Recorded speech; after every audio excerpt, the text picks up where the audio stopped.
সুপ্রিয় দর্শক, আসসালামু আলাইকুম। আপনাদের সবাইকে স্বাগত জানাচ্ছি এখনকার আলোচনায়। আপনাদের সঙ্গে আছি আমি সিরাজুল ইসলাম। দর্শক, হরমুজ প্রণালীতে একটি মার্কিন অ্যাপাচি হেলিকপ্টার বিধ্বস্ত হয়েছে। তবে সৌভাগ্যক্রমে হেলিকপ্টারের পাইলট এবং গানারকে উদ্ধার করা গেছে। কী কারণে এই হেলিকপ্টার ভূপাতিত হয়েছে সে প্রসঙ্গে আলোচনা থাকবে।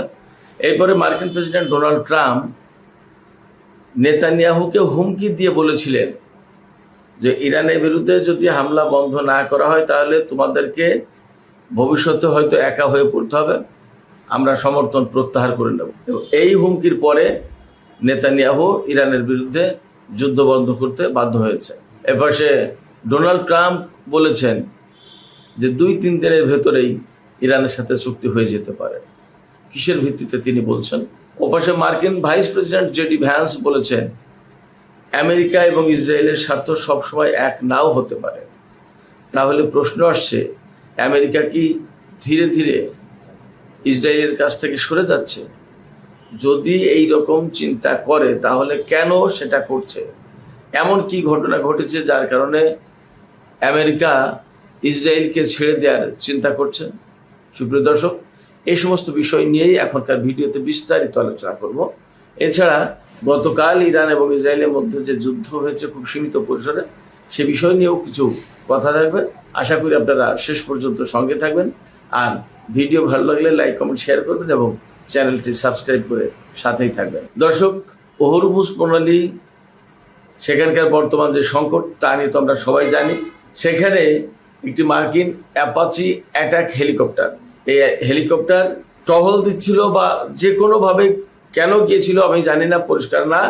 বাট বাস্তবতা হচ্ছে যে এই একটা অ্যাপাচি হেলিকপ্টার সেখানে বিধ্বস্ত হয়েছে। এই বিধ্বস্ত হওয়ার পিছনে কারণ কি সেটা এখনো পরিষ্কার করে বলেনি সেন্টকম।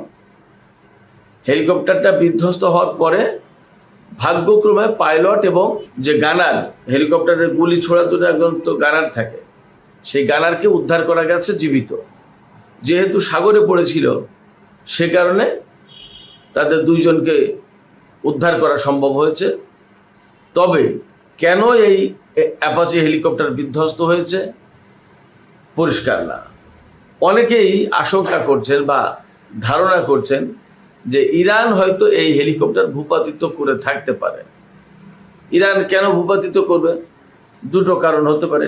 একটা কারণ যে হরমুজ প্রণালী এলাকা ইরানের নিয়ন্ত্রণে বা ইরানের আকাশ সীমার ভিতরে, তার ভিতরে যদি এই হেলিকপ্টার ঢুকে থাকে তাহলে ডেফিনেটলি মিসাইল ছুড়ে হেলিকপ্টার ভূপাতিত করে দিতে পারে ইরান।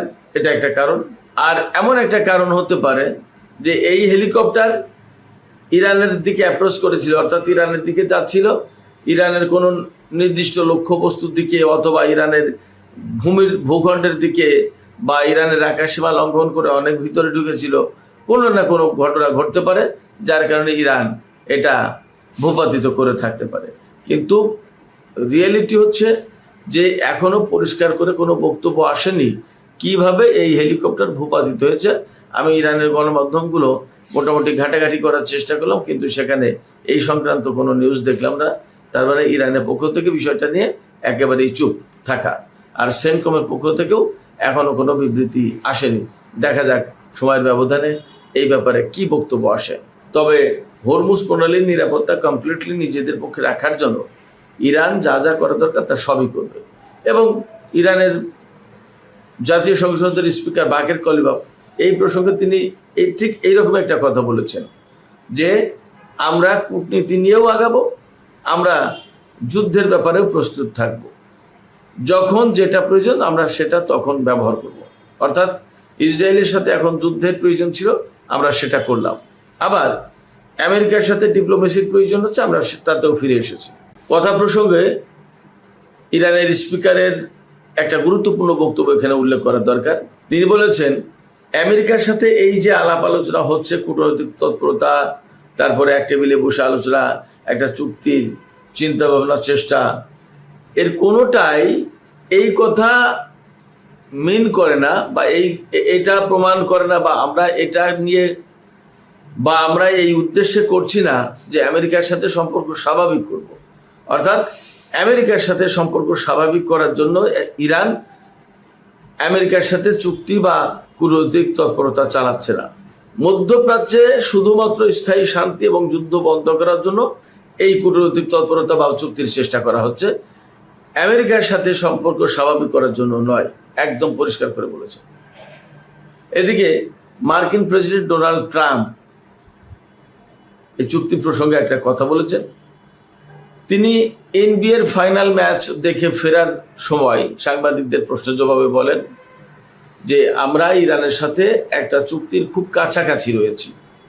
তো তখন সাংবাদিকরা তাকে জিজ্ঞেস করেছেন যে এই চুক্তির কাছাকাছি বলতে কি 2-1 দিনের ভেতরে নাকি কয়েক সপ্তাহের ভেতরে?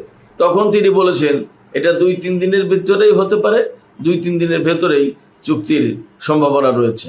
একই সাথে তিনি বলেছেন যে এই চুক্তি হবে একটা ভালো চুক্তি। 2015 সালে বারাক ওবামার সময় যে চুক্তি হয়েছিল সেরকম খারাপ চুক্তি হবে না। ডোনাল্ড ট্রাম্প দাবি করেন যে খুব ভালো একটা চুক্তি হবে, এই চুক্তিটা আমেরিকার জন্য খুব জরুরি, গুরুত্বপূর্ণ। এখন এই জায়গায় প্রশ্ন আসছে, আমেরিকার জন্য যদি ভালো চুক্তি হয় তাহলে ইরানের জন্য কি সেটা খারাপ চুক্তি হবে, নাকি কি অবস্থা দাঁড়াবে? তার মানে এই চুক্তিতে গিয়ে ইরান কি হেরে যাবে আমেরিকার কাছে?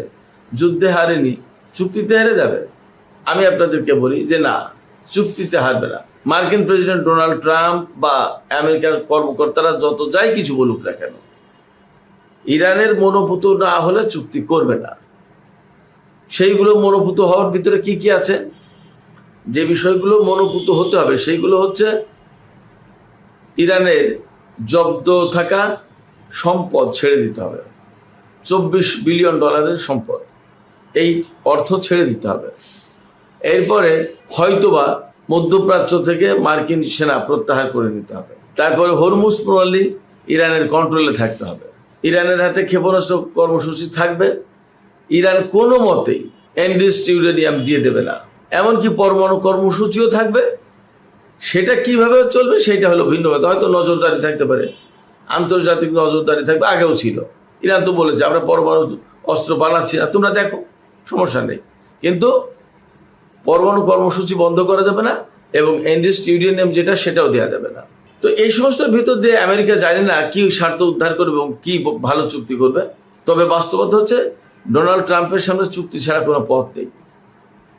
এই জায়গা থেকে বের হতে হলে তাকে একটা চুক্তি করতেই হবে, তাছাড়া বের হওয়ার কোনো পথ নেই। যুদ্ধ করে ইরানকে হারাতে পারবে না, সে পরিস্থিতি শেষ। আচ্ছা, এরপরে হরমুজ প্রণালীও খুলতে পারবে না। বরং হরমুজ প্রণালী নিয়ে ইরানের পক্ষ থেকে নতুন বক্তব্য আছে, আমি সেই কথাটা জানাচ্ছি একটু পরে। তো যুদ্ধ যদি না করে তাহলে আমেরিকার জন্য মারাত্মক রকমের পরাজয়, এটাও আর একটা সংকট।